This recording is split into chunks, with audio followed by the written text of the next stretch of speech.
Good morning to all my friends and family, and welcome to Jim's 5 a.m. Club. I come to you today from Circular Quay. As you can see, it's a beautiful spring day. There are flowers everywhere, the light rail's on the move,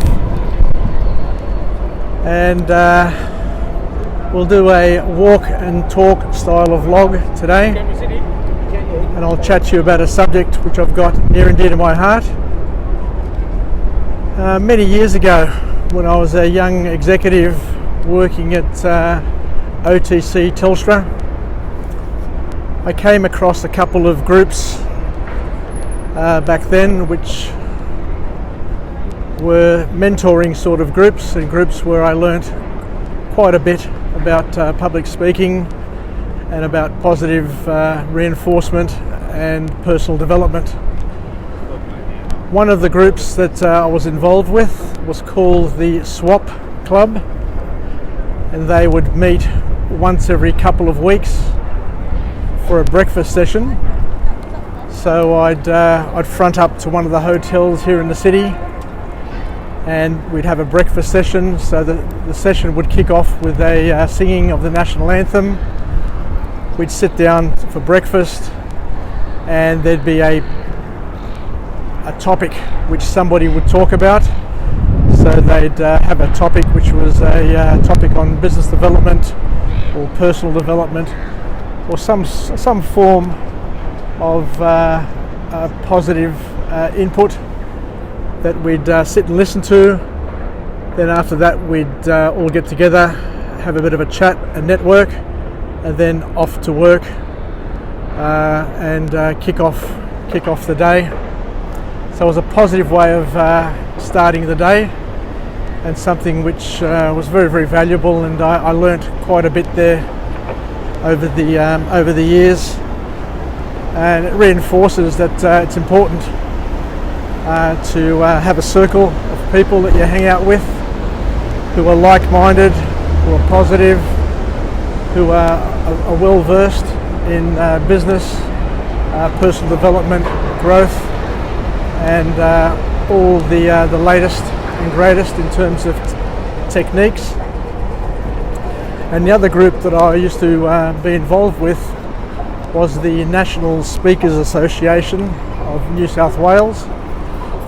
I wasn't a member of that group, but they used to meet once a month down at once again a hotel, but it'd be in the afternoon. So after work I'd go to their meetings, and their meetings were basically a couple of people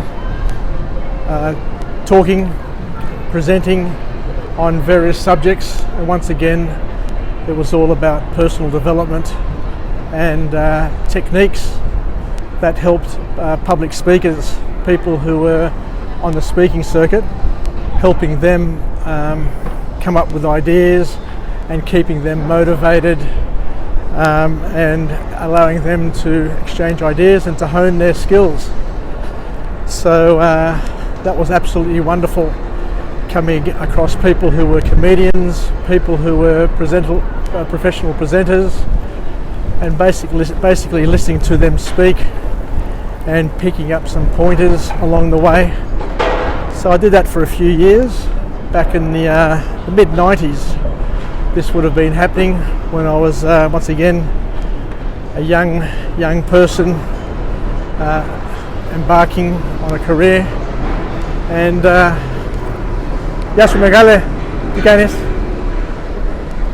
so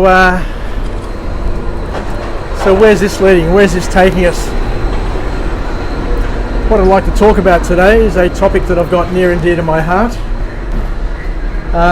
In one of those sessions, there was a presentation on goal setting, and it was through those interactions with these professional groups where I was interfacing with people who were, as I said, like-minded and very, very keen to learn and exchange ideas, that I learnt about the SMART, S-M-A-R-T, the SMART system of goal setting.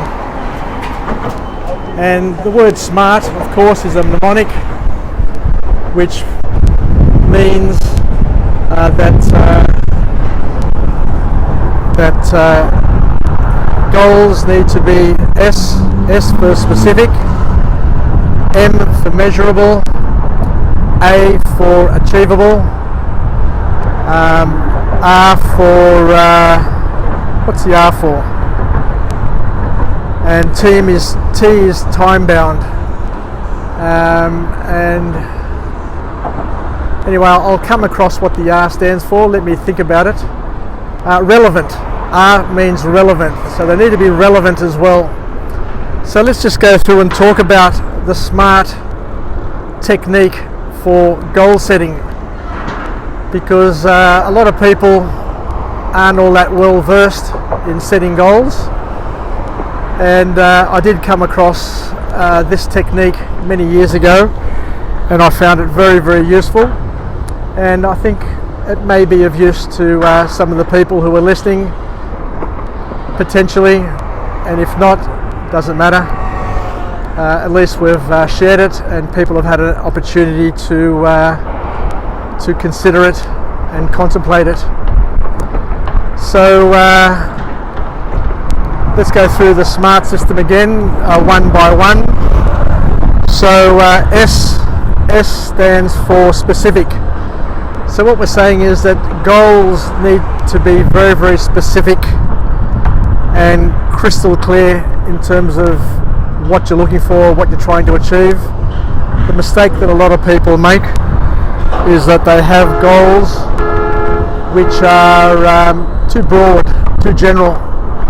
So if you can't clearly articulate what the goal is or what you're trying to achieve, or if you can't clearly visualize what you're looking for, then chances are you're not going to be able to see it, and you're not going to be able to understand it. So many, many years ago, I think one of the ancient Greek philosophers said that if you can't clearly articulate something, then you obviously don't understand it. So you need to make it as clear as possible so that even a kindergarten child is able to understand what your goal is and what you're trying to achieve. So clarity is power. So S for SMART means it needs to be specific, it needs to be clear, and it needs to be easily understood. The M needs to be measurable. When I was at IBM, I remember everybody saying, if you can't measure it, then you can't make it happen. You need to make sure that your goal is able to be tracked, is able to be measured, so that you can compare and contrast and see where you are along the path, so you can easily tick off your milestones and work out whether or not you're on track or off track, as Jim Rohn would always say. He was so good at that. Are you on track or off track?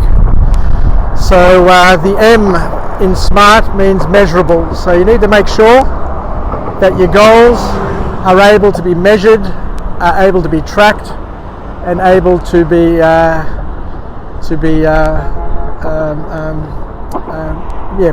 I guess in a nutshell, measured. So the A stands for achievable.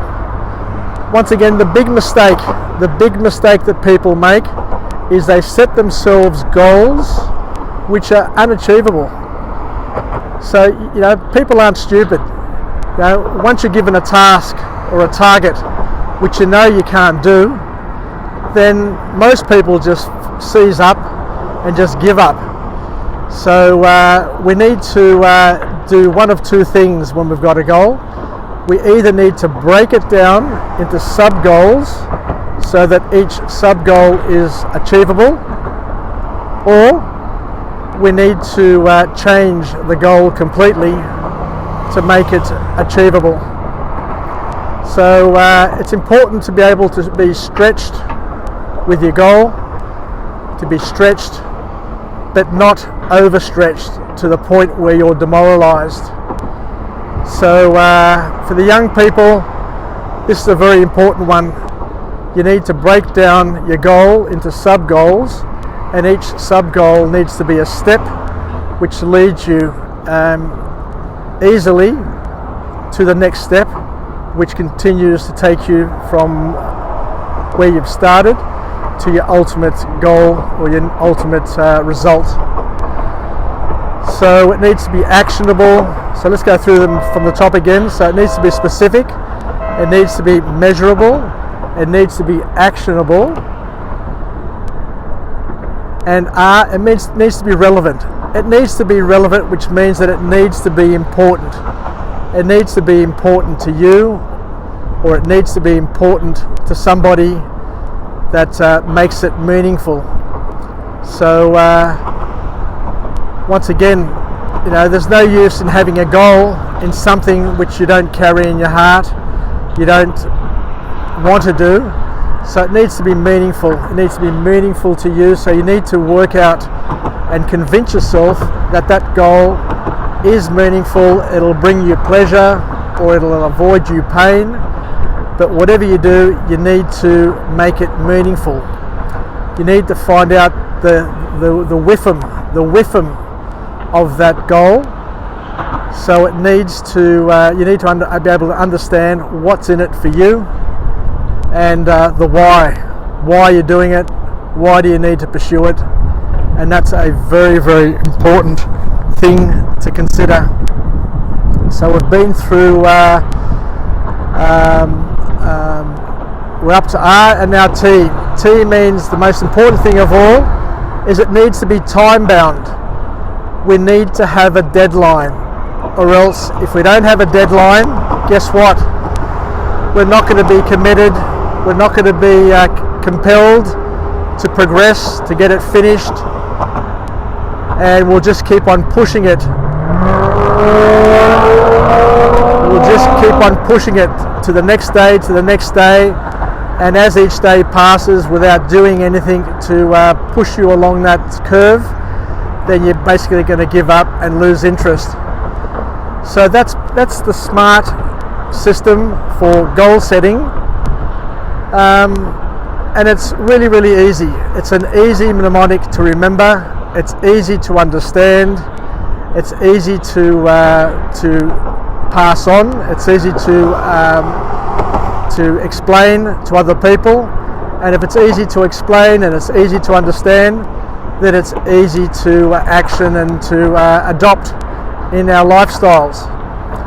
So once again, just finishing up, I was very, very fortunate back in the mid-90s to have spent a lot of time with some people on an irregular basis, but people who are able to talk about the importance of goal setting, of the importance of breaking the goal down into bite-sized chunks, the importance of a goal being time-bound and having a clear deadline that you're committed to and that you stick to, and for it to be specific, for it to be measurable, for it to be achievable, for it to be relevant, and for it to be time-bound.